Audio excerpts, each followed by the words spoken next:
Hey, Keepers, what do you say? What do you know? This is the Keeper hanging out in the cave, man. The man cave. Hey, today's episode is putting together the best keyboard rig you can put together. Alrighty? and, um, and basically, there's a couple aspects of the keyboard rig we're going to talk about. We're going to cover everything.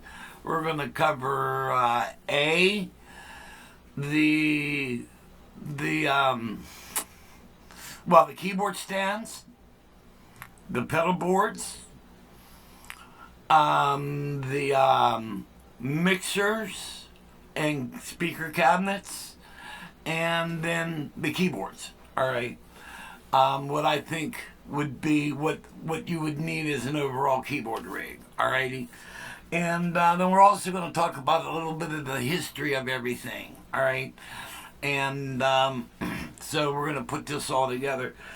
I was just out of curiosity, I was kind of thinking, well, how many years have I played professional? Alrighty. And so I'm going to go back all the way to when I first started getting paid to play out. And that was at age 12. So if you look at age 12 to now, that gives me a total of 56 years of playing professional. Alrighty.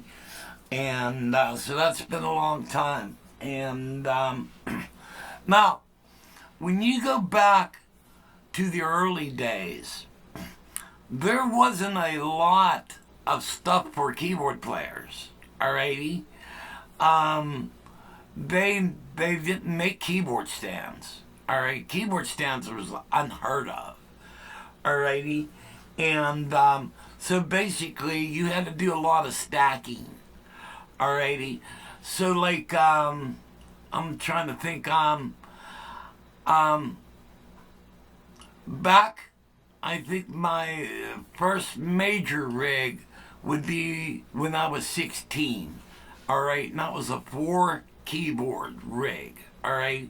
So I was using a Farfisa organ and a Fender Rhodes suitcase. Alright. And then I had a Moog satellite synthesizer, and I had an Elka string machine. Alright. So I had the Farfisa organ, and I put the string machine on top of that. Alrighty. And then I put the satellite synthesizer on top of the Fender Rhodes. And what was cool about that was, well, I basically kept the organ and the string machine on my left because, you know, when you're playing chords, you'll be using your left hand, all right? So chords will be your strings and your organ. You know, then if you want to do leads, you know, all right. And then right would be more active, so you would put the Fender Rhodes on your right with the lead synth on top of that. And the satellite had adjustable legs in the back where you could screw them out, so even though the Rhodes had a concave a lid, you know, the legs would make it sit evenly. And then as time went on, what I would do is, like if I was using a clavinet, I made a thing that would go on top of my Rhodes, and it was basically, it was like a piece of wood that would go in the back and it would rest on the back of the Rhodes. Then it had a flat piece that would go on top of it. So that would hold everything pretty even. And that made it possible to put like a clavinet on top of that, alrighty. But back then you had nothing, alrighty, to do a lot of that stuff, alrighty. And then they started making stands. Like, you know, there was like I bought a Korg MS-20 synthesizer. The first one I bought was the MS-10. Then I sold that and I bought the MS-20. All right, but I needed a stand for that. And since a lot of the bands rehearsed at my parents' house, there was always cymbal stands and stuff like that left over from previous drummers. Well, I would take a cymbal stand and I would make a synthesizer stand out of that, which was kind of easy.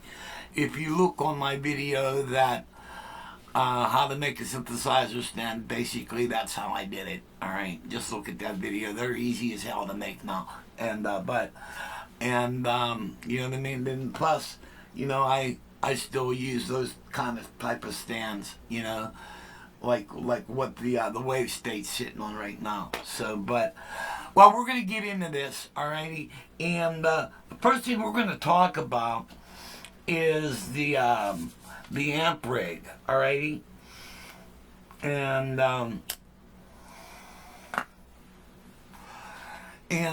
so we're gonna go way back in the history, all right.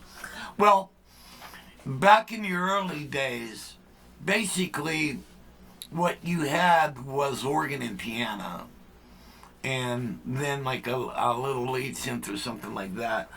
And so when it comes down to your amp rig, you're going to look at your amp rig as a two-parter, all right? Because you're going to have a Leslie for the organ, all righty?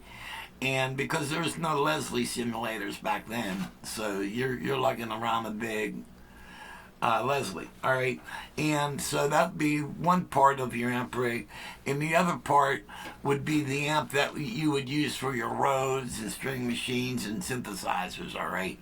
So, but from my memory, alrighty, the very first thing I did for Leslie is like, well, my brother and I, my brother Dawn's a professional musician too, all right? And so the Leslies were never loud enough, so you had to customize them to make them louder, alrighty?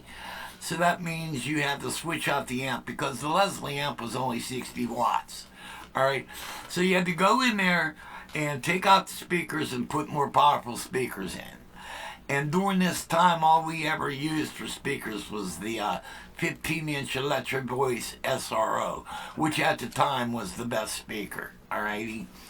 And then we would take out the Jensen drivers and we would put the EV drivers in, alrighty? So then you had to, when you do away with the amplifier on the Leslie, well, you have to come up with a switching system for the motors, all right? But we're not going to talk about that. But I have conquered that too. But anyway, so the very first thing I did was I put the 15-inch SRO and the 60-watt EV driver into the Leslie, all right? Then eventually I would go with the 110-watt EV driver, all right?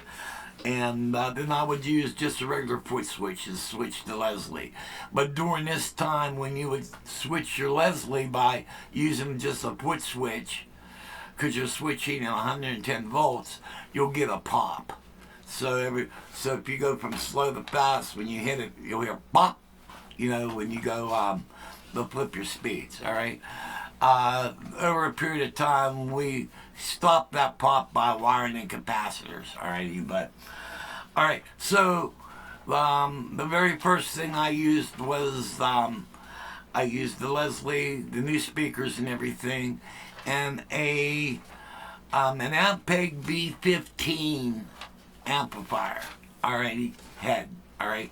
That was the very first thing, and I really liked that because it was tube. All right. And then, but that was my brother's head, all right?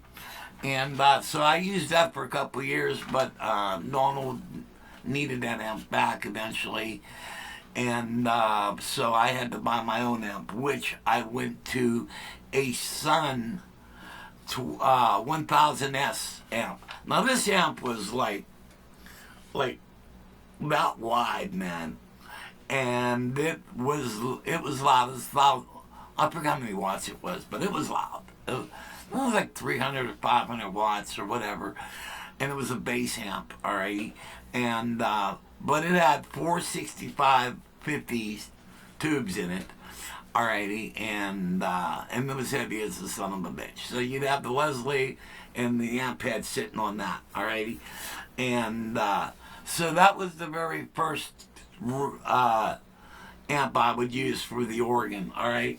And then, as time went on, there was other things I went through. I did there was one Leslie.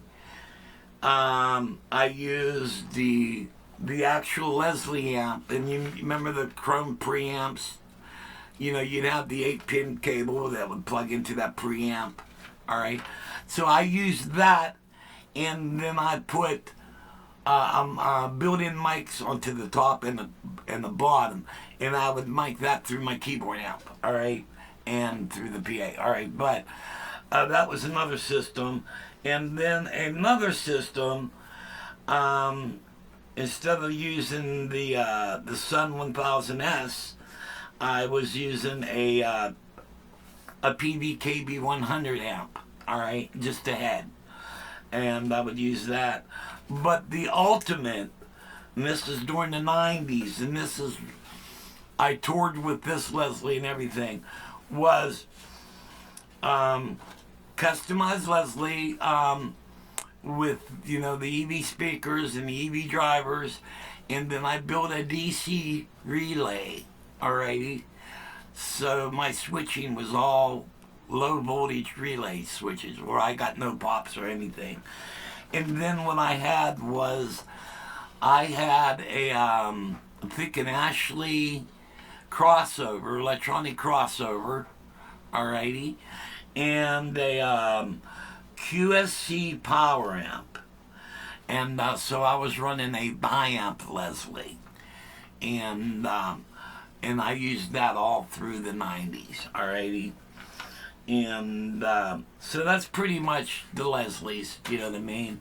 And then, like the Leslie I got, but I don't use Leslie's out anymore. So, but basically those are the various different type of things of Leslie's I was dealing with, all right? Now, on the other side, that was just for organ. Now you had piano, you had string machines, clavinets, synthesizers, and all the other keyboards, alrighty? Well, you had to have an amp rig for that, alrighty? And so the very first amp rig that I started using was, I bought, from the same guy I bought that Sun 1000S off of, he also had another Sun amp, which was a Sun 1200S, all right? This was a guitar amp, all right? So that reverb and vibrato in it and stuff. So I would use that, and then also from the same guy, he was a bass player, I bought a cabinet off of him, which was a 215 cabinet. It was about this wide, all right? And probably about maybe like 3 feet tall. And it had 215 SROs in it, all right? You want to talk about a heavy son of a bitch. That was a heavy son of a bitch, all right? And so I was using that to play the Rhodes and the various other keyboards. So I was using channel 1, channel 2, and then also I made a little box where I would wire off the 1/4-inch jacks where, you know what I mean, I'd be getting, it's like a mixer without any knobs on it, where I could get a bunch of stuff just into the channels of the amp, alrighty? And I used that for the longest period of time, alright? Also, I was playing a club, and the one club owner had a custom, custom 150 PA system, all right, which was a 4-channel PA head, all right, and 2 custom columns, alrighty, and I was using that for a while, all right, which is really cool, and except you know, those PA columns, they're not as ballsy as the SRO cabinets, so you're not gonna, you know, I distorted the shit out of those, alright? And So, but I used that for a while. Then I went back to the that 215-inch cabinet, but instead of going back to the 1200S head, I used the custom PA head with the 215-inch cabinet. All right, so and that was a long period of time where I was using all that. All right, then my buddy Danny happened to have a Tapco mixer. Now we're getting into the mixers, all right, and this is around like maybe 1975. So I bought that Tapco mixer off of Danny, alrighty, and then I bought a PVCS 400, alright. So I was using that Tapco mixer, the CS 400 amp, through the two 15-inch SROs, and for a long period of time, that's what I was playing through, alrighty. And then when I started playing on the road, I had to go with a little bit lighter equipment, alrighty. And so I picked up an acoustic power amp. It was a mono acoustic power amp. And I think it was like 300 watts, but it was very lightweight, rack mountable. And I picked up a JBL 15. And then you know how you go to Radio Shack and you buy the little Pazio horns. Well, I put a Pazio horn in it and a Pazio tweeter. And then I was using that homemade cabinet with that acoustic power amp. And I took that on the road with me. Alrighty. And that Tapco mixer. Then and I think that Tapco mixer was a 6-channel. And then I picked up an 8-channel mixer. And basically just getting larger mixers and stuff like that. And I was doing that. And then another setup I went with a mixer, a PV mixer, and I think this was a PV 12 channel, and a PVCS 400 amp, and then I had two 10-inch floor monitors by PV, and I put one on each side of me, and then I was running stereo, alrighty? And then another setup I went with was I'm trying to remember the mixer. It was a popular brand. It was a 12-channel rack mount mixer, and then I bought a PV cabinet, a PA cabinet, which had a 15-inch Black Widow and a V horn in it. Alrighty, that was a PV XB2 cabinet. Alrighty, and that rack mount mixer, and then I also had a I think that mixer was, I think it was a 16-channel Rain, all right, because I also bought with that I had the stereo Rain EQ, all right. It was a dual band 31 band, all right, EQ with that, and I also was using a Microverb rack mount effects unit with all that stuff. And then I also had a rack mount digital delay by BBX. Alright. So I had all that stuff. And that XP2. And I used that for the longest period of time. And that was like mainly a lot of touring went on with that. And then also I was playing with a Top Axe in Pittsburgh, and that's what I was using with that. Alrighty.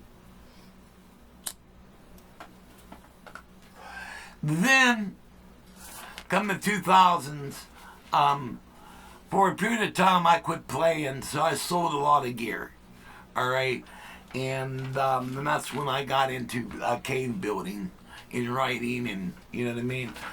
And so then when I decided to start playing again, then I bought a nice mixer, and then I bought a powered speaker cabinet. Alrighty, and I went through a couple iterations of that, and then about 5 years ago, I bought my final iteration of all that, which I ended up with a Mackie power cabinet, and it's a 1300 watts cabinet with a Yamaha mixer. All right, and this is a real high quality mixer. It's actually pretty pricey. I think it's a 10 channel Yamaha mixer with effects and everything in it.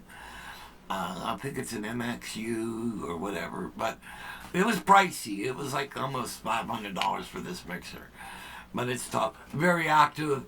I mean, you just tone the tone knobs and you can hear a difference.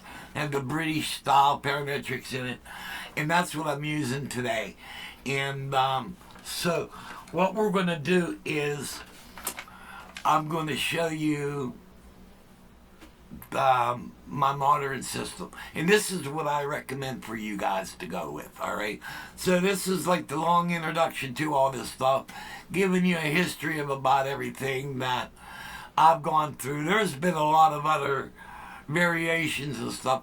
What I told you about is what I could recall. Remember, I'm an old bastard, so but here's the video, and this is what I recommend you use now. Okay, Key Bros, as I said, I've been through a lot of rigs, and all in all, this has been the best rig I've put together in a long time. And what's really cool about it is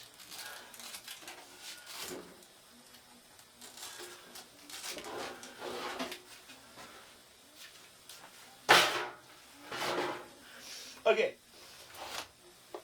it has Yamaha mixer. These are very good mixers. They're a little bit on the pricey side.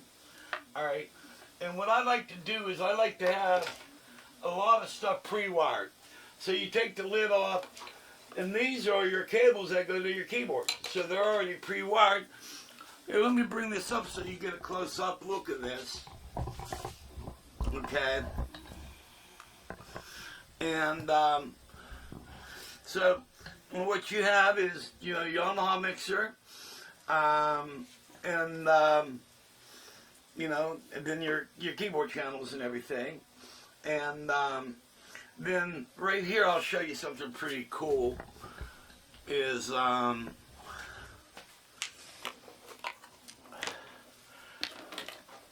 you see this little box right here? Alrighty. That's a microphone splitter. I build these, alright? So, what you do is you just take this cable and you plug this into here, alright? And then you got your microphone cable, you got your mic, alright? You come out with the cable and you go into this, alright? Then you come out of this box and you go into the PA. Now what this gives you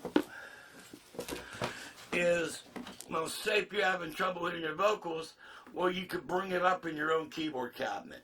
All right, it's a microphone splitter.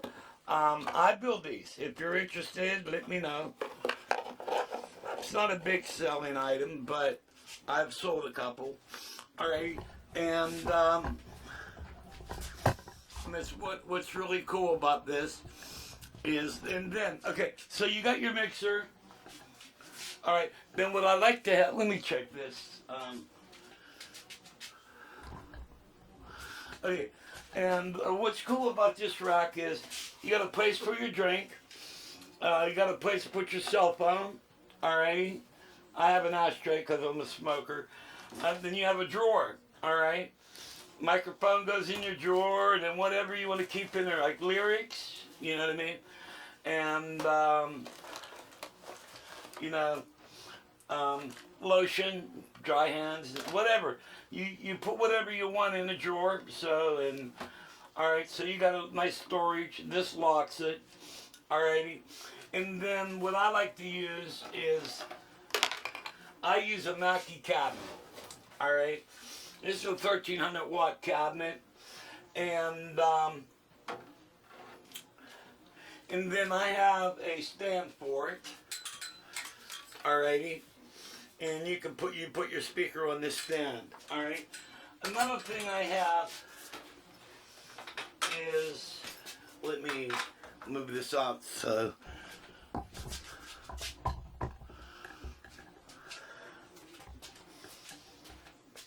you have your keyboard rig, all right, and then what I have is I have this little table, all right, and I set the table down, and then my amp rack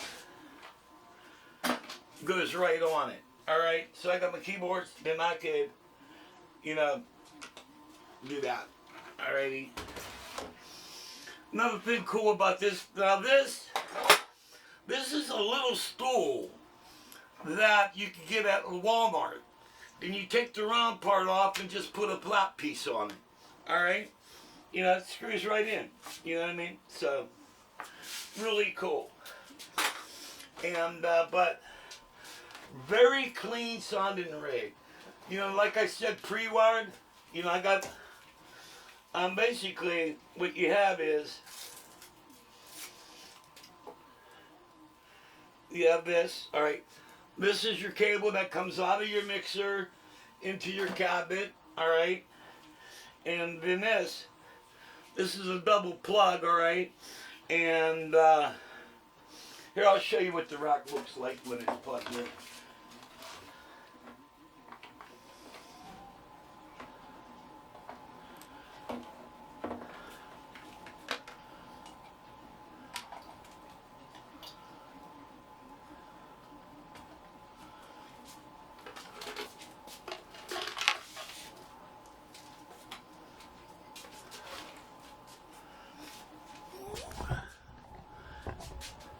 And as you can see, it's lighting.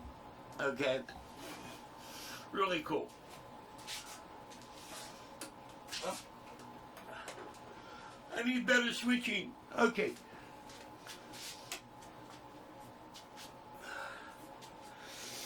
And really cool setup.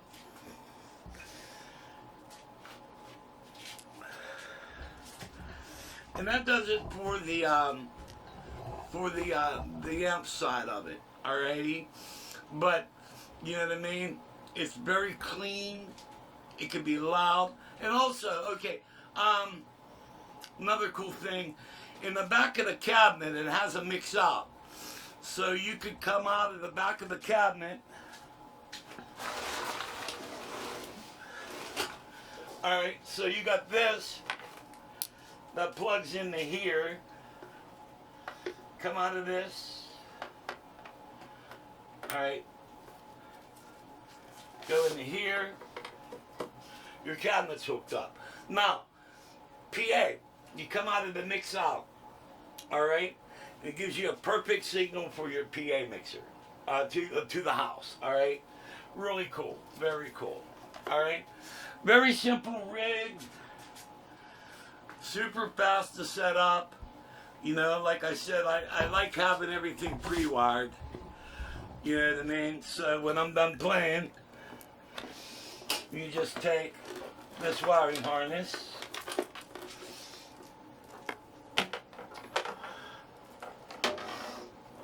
And as you can tell, I used the Lumine on it. Alright. So you take this, roll it up.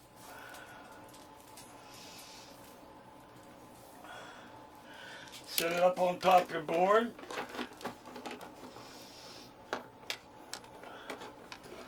Do that. Put your lid back on it, and you're already tore down. Alrighty, really cool. And that's pretty much what I use today for a keyboard rig. The idea is just keep it simple, and you know what I mean. So you got a nice mixer. a nice solid speaker cabinet, and you try to keep as much stuff as pre-wired as possible, and that way you can get in, set up as fast as possible, get out and unload. And then as far as keyboard stands go, I have a shitload of stands. You know, like I said in the introduction, they didn't make anything for keyboard players back then, but now they make all type of different stands. And right now, my favorite stand is it's a single X stand, all right, and then I bought a second tier off of Temu for it, and I mounted that to the stand, and you just roll up the so it gives you a 2-tier stand, all right. And but I have a quick lock 3-tier that folds up like that and really cool. And then I have another 3-tier, and I like that one a lot. I was using that for the longest time, which is more front loaded kind of. I can't explain it, but anyway, the first 3-tier goes up like this. The other ones, they fold up like this, and you can move them up and down. So you can basically have your keyboards practically on top of each other. And I have that stand. Then I have a 4-tier, which I call the foreskin rack that's back there. And but no, your stands are basically what you need. Alrighty, and so basically your stands, whatever you need. You know what I mean? So, but try to make sure you get something dependable. And then pedal boards. All right, the thing, like if you just or you're only using a sustain pedal and the volume pedal, maybe a pedal board's not needed. But if you have a lot of different stuff you need to set up, well, you look at it. If you have a bunch of pedals in your bag, you reach in, you have to grab a pedal, put it down, plug it in, reach in your bag, grab another pedal, put it down, plug it in. Meanwhile, you have all these pedals, they're all over the place, you know. So then you're playing what we call the foot claw, is where you're using your feet to put the pedals back in place, or you knock a pedal over it. You know, if you have a pedal board, you don't have to worry with all that. So here's a couple ideas on pedal boards. Alrighty, here we go. Ready? Okay, another thing, pedal boards. Alright, now if you're only using like one keyboard, you really don't need like a pedal board, but if you're using like, if you have a lot of pedals, then I recommend to use a pedal board. Alrighty, and this is one that I made, and as you can tell, I have a case for it.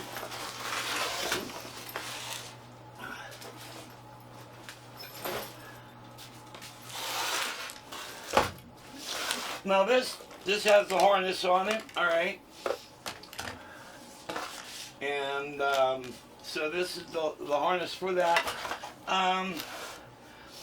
I use the Roland VR09 for organ, and I was having a trouble with the expression pedals, very touchy, so I'm using a volume pedal, all right, but I have the volume pedal pre-wired, so when I come out of the mixer, I just plug into this, all right, and then this goes to the organ, all right, so it's still pre-wired, so it's not a pain in the ass, you know, because the expression pedal, you just got the one cable, the ring tip sleeve, but having it like that, it's not a pain in the ass, so, and it's pre-wired, all right, so you got your volume pedal, sustain for the piano, this is for, I have a vocal unit, Digitech vocal unit, and this brings the vocals on and off.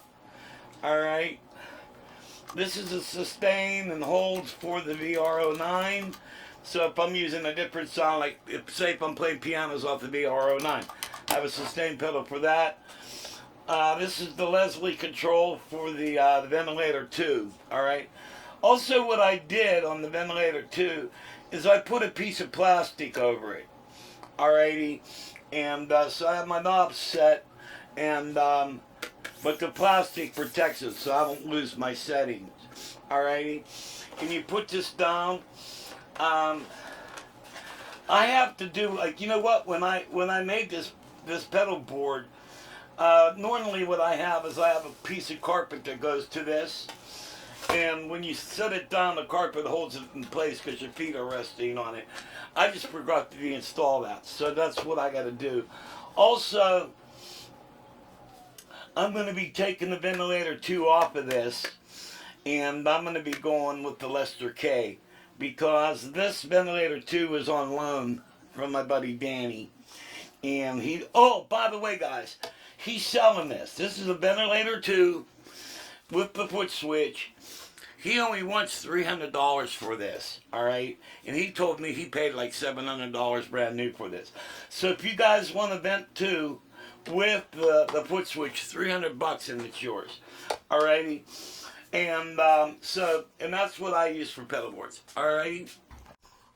Okay, now this is the revised edition. This is very simple pedal board, all right? Now this got the carpet on the bottom, all right? So you put this down, and see, when your stool and your feet are on this pedal board won't move, all right? And this is really simple. Volume pedal, sustain for piano.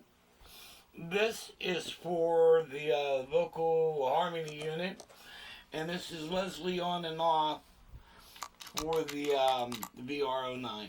All right, really easy. All right, and since I'm using the volume pedal, this is the 1/4 inch out. That way you don't have to reach down and punch it. So everything's right here. Alrighty? So really easy, small. You can even make this a lot smaller, but as you've seen in the last pedal board that I showed you, it had more stuff on it. Alright? Okay, Key Bros. Last but not least are the keyboards itself. Alrighty? And a lot of this is going to depend upon the style of music you're playing. Like, if you're just playing like kind of like a rock band, and you're basically just doing like the old classic rock and stuff, where you basically just need organ and piano, and maybe a little bit of synthesizer. You know what I mean? You're not going to need a lot, but if you're doing a lot of show band stuff, where you're going to need a lot more, then you're going to need more keyboards. And so basically a lot of the stuff is going to be dependent upon the style of music.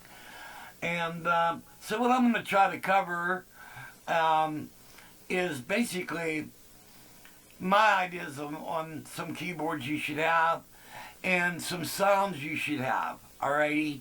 So I'm going to try to put that together for you all. And you know, when you get old, your memory is like messed up. But basically, I kind of look at it as organ, piano, and icing. All right? So you need a piano that does a little bit more than piano. All right? Then you need an organ that does a little bit more than organ. All right? Then you need an icing keyboard.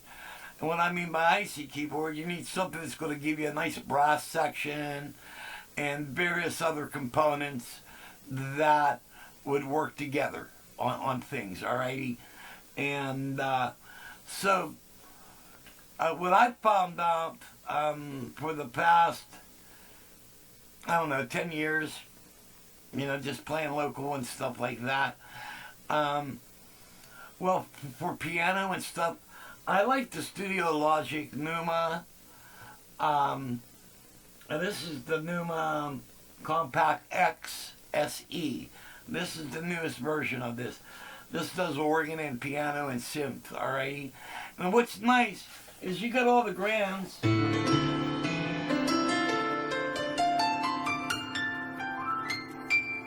know what I mean? But if you need strings,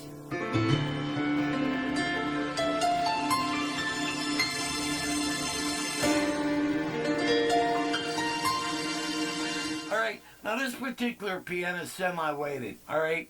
Now I have psoriatic arthritis, so I have to play a lighter action, all right? But if you like a heavier action, then I might say maybe go with an RD, the Roland RD, or the Studio Logic Piano X is awesome.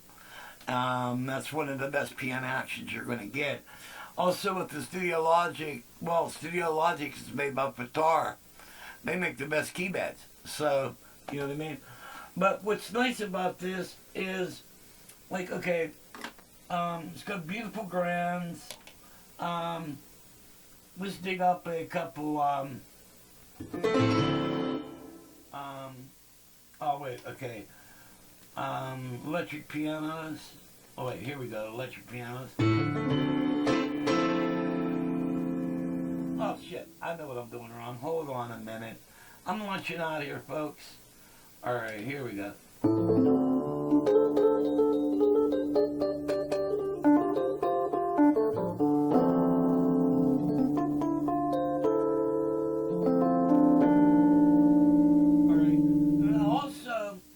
On the Numa, if you misrun the drawbars, you could alter your sound.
There's a lot. It's got a beautiful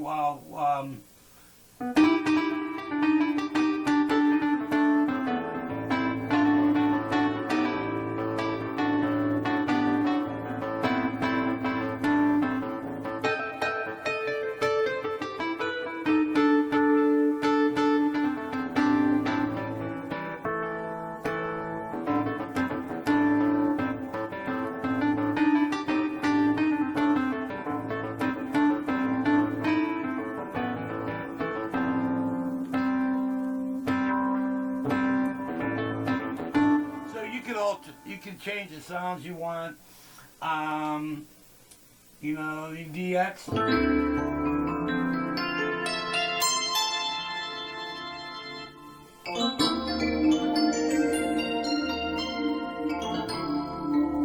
What's nice is you can bring in strings.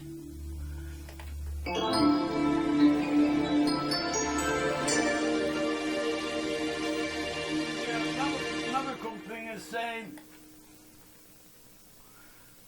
we find it. Oh, wait. Here we go.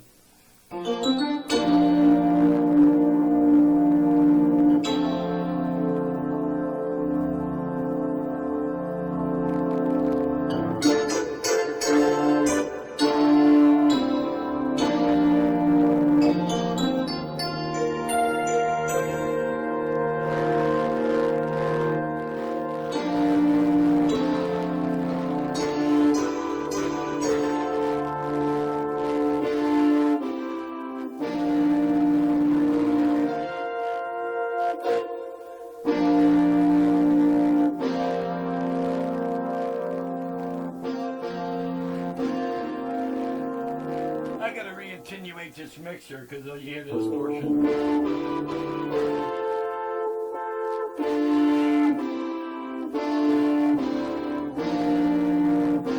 But you could do a large variety. I could, like, if you go back to grand piano. Another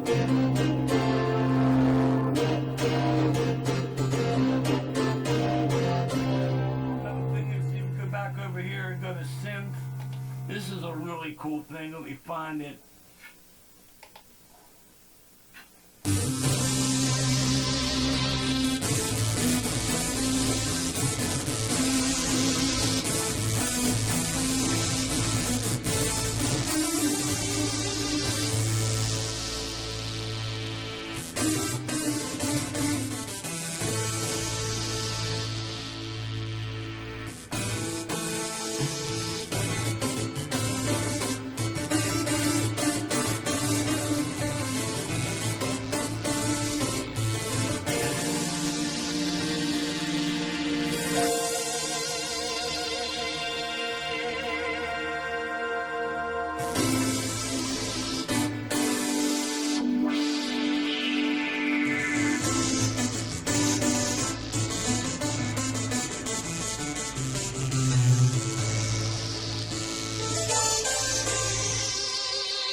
And also, as you can tell, it's got aftertouch.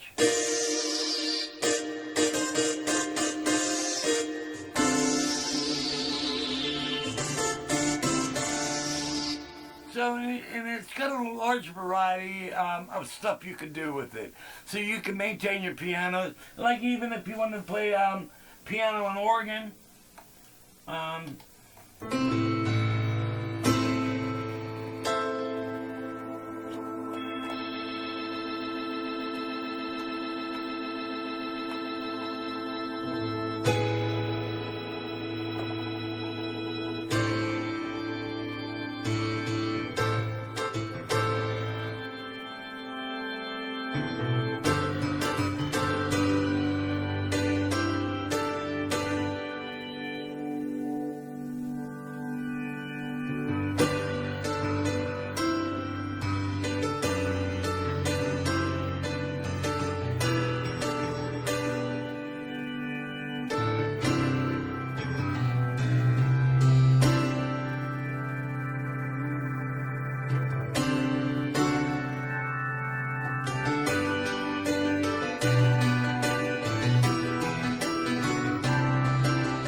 As you can tell, there's, you know what I mean? It's endless what you can do with this, all right? Then another thing is like the icing keyboard. Yeah,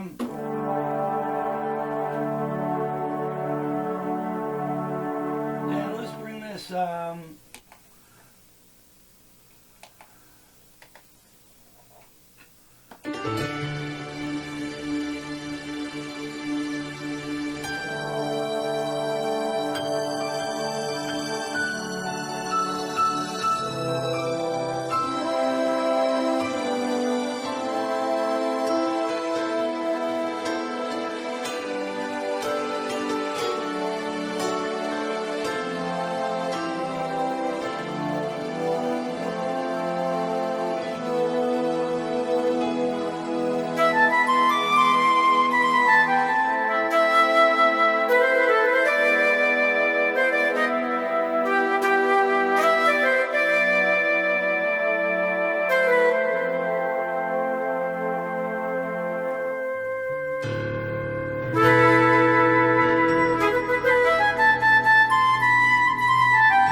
Okay, now, but you could have a lot of varieties. You know what I mean? Like a.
do a lot of varieties, just, so you got your horns, a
lot of different things you could do.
So as you can tell, whatever you need, you know what I mean? And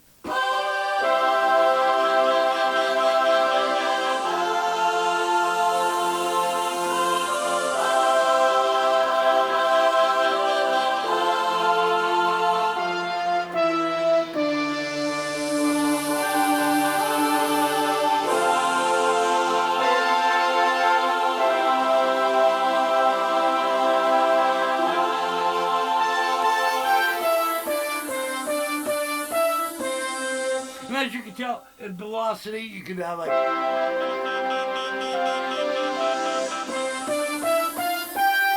So you can set these keyboards up to do whatever you want. I love this keyboard. That's a Chrome EX. I got two of them, 61 and 73. Basically, a little brother of the Cronus. All right. So as you can tell, you can do anything you want. Like if you want, I think if I do this right, it's been a while.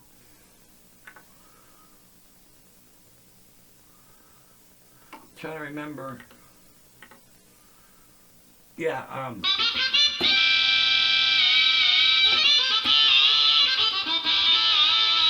blues harmonica. You can put all your leads.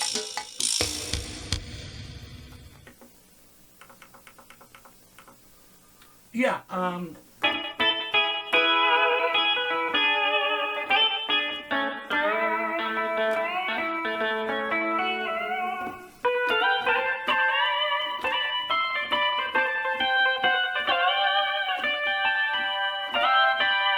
pedal steel. Okay, basically, whatever you need. And then also, as you can tell, you could use one end of this keyboard for one side. Like if you go back to the brass, and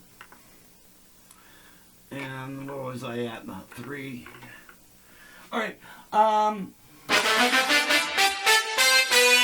The upper half is doing the brass section. Down here's horn hits. Then I have another one. If you play the velocity really short, you get the baritone sax. All right. So you see what I'm talking about is you got the various the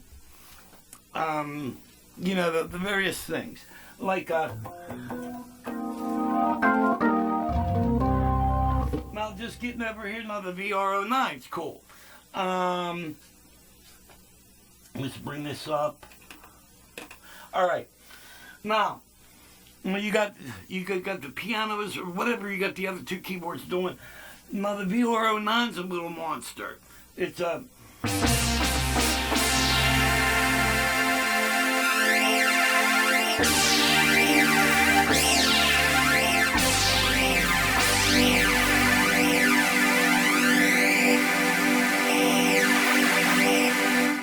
all right, then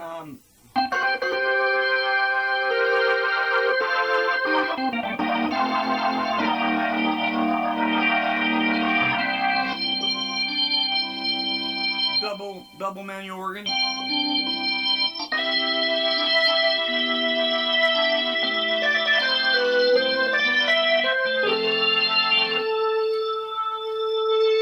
So whatever you want, pool organ.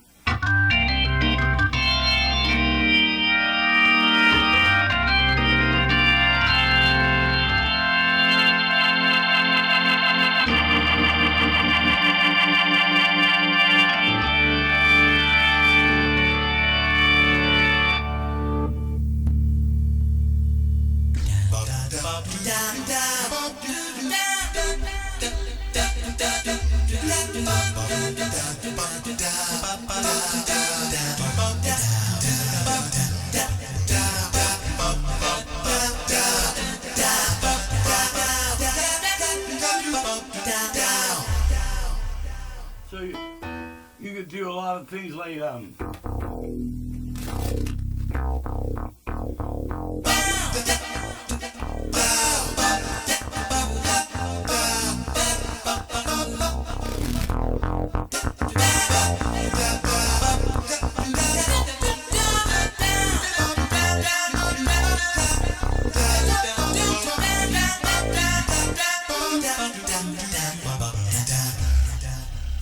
another bank, bank 2, different setups. Simple level.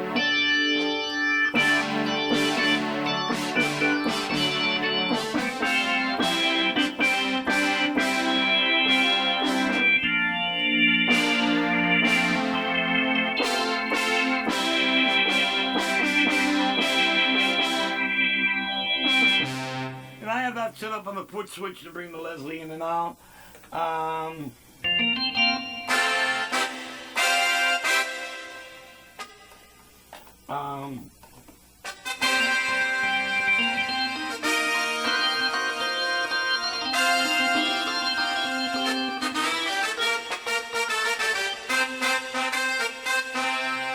Brass organ.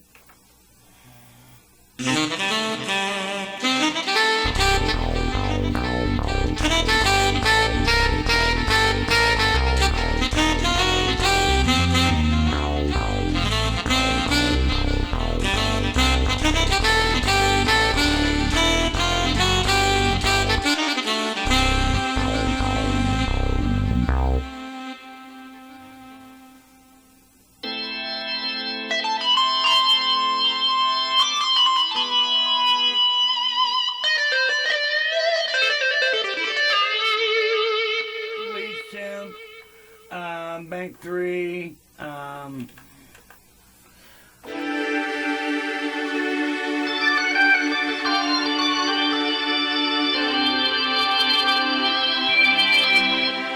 have organ string.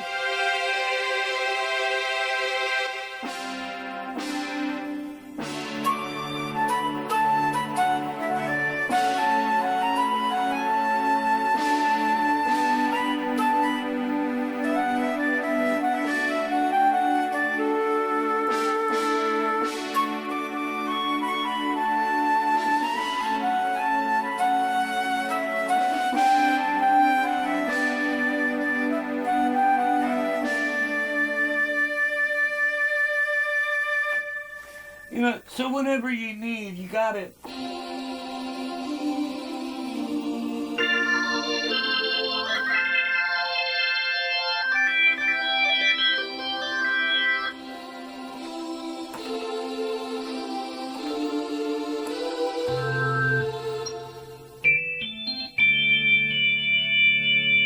All right, and also this got evil pianos on it. So, but as you could tell, you could set the upper half of this keyboard for something, the lower half for something, up here the upper half for something, down below the, you know what I mean? So you got a lot of versatility. Then you just pick out your sounds and everything, what you want them to do, and so that's kind of like what your choice in keyboard should be. Something that's going to be versatile, something that sounds great, you know what I mean? Then if you need synthesizers, then, you know, then you got the lead synths, you know what I mean? I have the Roland Gaia, which is right here.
All right, so you guys get what I'm talking about, you know what I mean? So, you know, there's a lot of this stuff that, you know, it's up to you on what you need. I'm just here giving you ideas. But you put everything all together and that's your whole keyboard rig. You know, you want to get there, you want to set up and set up as fast as possible, then get off the stage as fast as possible, you know what I mean? All this crap works together. So I'm just trying to give you guys some of the ideas I've come through over the years. I know there's a lot of other stuff that probably after I make the video, I'm going to be like, shit, why didn't I say that? But I have trouble, you know, I've been through a lot mentally this past year or so, and I can't remember everything, but this is just, today's video on, you know, putting together a cool rig and everything. So hope you guys enjoy this. And also, remember, if you guys are interested in Advent 2, Danny bought that brand new. He used it out twice. Then he brought it up here. And then he says, use it as long as you want, but now he needs money. And I think he said he paid around $700 for everything. He wants to sell that for $300. So you could have a brand new Neovent 2 for $300. All right. Also, I got that little Behringer mixer. Hold on a minute, I'll grab it. This mixer here. All right, it's a little Behringer, and it's a 5-channel. Alrighty, plus with a 2-track input and output on it, and power supply and all that. $20 plus shipping and handling. So if you guys are interested in any of this, so as always, see y'all when I see ya, and may God bless.